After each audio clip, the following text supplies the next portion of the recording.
Hi everyone, welcome to the module on Chapter 7 Bankruptcies. So Chapter 7 is the part of the bankruptcy code that most people envision when they think about a bankruptcy.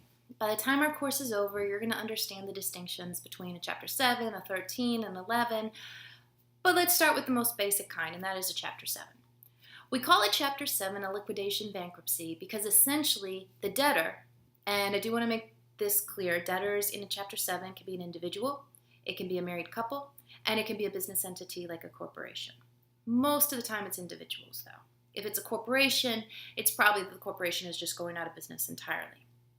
But in any event, the Chapter 7 debtor realizes that their debts are insurmountable and they file a petition for a Chapter 7 bankruptcy. In this type of bankruptcy, the debtor does have to surrender the vast majority of their assets. There are some assets they get to keep, and we will talk about that in the module. But by and large, most of what they own is going to be surrendered, turned over to the trustee to be sold in order to pay off the creditors. So it sounds very equitable, it sounds very true to what the bankruptcy code is designed to do. The reality, however, is in Chapter 7s, the creditors tend to get paid the very least out of the different chapters of bankruptcy. And this is because if a debtor is in such dire straits that they have to file a Chapter 7, there really just usually aren't that many assets of any value to pay off the creditors.